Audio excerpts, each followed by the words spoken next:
Hello guys ඔයා මේක අපි වෙලා ඉන්නේ CRX එකකටම තවත් අලුත් වීඩියෝ එකකට මම මේ වීඩියෝ එක කරන්නේ Play Store එක PC එකට ලැප් එකට ඩෙස්ක්ටොප් එකට දාගන්න විදිය අපි යමු වීඩියෝ එකට. ඔයා මුලින්ම Google Chrome එක ඕපන් කරගන්න.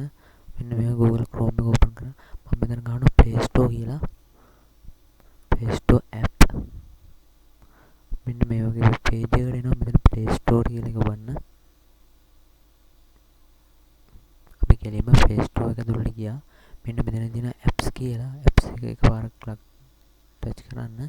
හරි මෙන්න මේක තමයි අපේ දැන් ෆෝන් එකේ තියෙන name Play Store එක. හරි දැන් මම ඕගොල්ලන්ට කියලා දෙන්න යන්නේ මෙතනින්ම කොහොමද අපේ PC එකට Play Store එක ඩවුන්ලෝඩ් කරන්න කියලා. මෙන්න මෙතන ඉරි තුනක් තියෙනවා වම් පැත්තේ දකුණු පැත්තේ කිරෝලෙම ඩොට් තුනක් තියෙනවා එක page එකේ ඩොට් තුන බලන්න.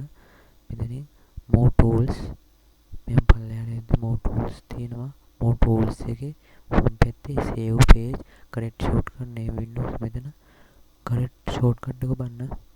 මෙන්න මේ වගේ මැසේජ් එකක් එනවා මෙතන open as windows කියන එකට ක්ලික් එක දාලා මෙතන correct එක බලන්න.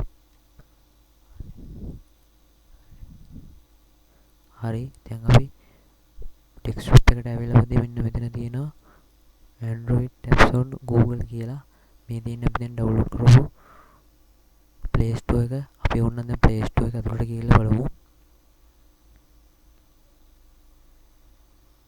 මෙන්න කිසිම බ්‍රවුසර් එකක් Google යන බ්‍රවුසර් එක නැතුව කෙලින්ම Play Store එකට ඕන් වෙනවා. මේක තමයි මම අද ඔයාලට කියලා දෙන්න ආවේ. ඔයගොල්ලෝ අදහස් පාලෙන් කමෙන්ට් කරන්න, යාළුවන්ට බලන්න ෂෙයා කරන්න, ලයික් කරන්න. ස්තුතියි. ආයෙත් ඊළඟ වීඩියෝ එකකින් හම්බ වෙනකම් මම මෙතනින්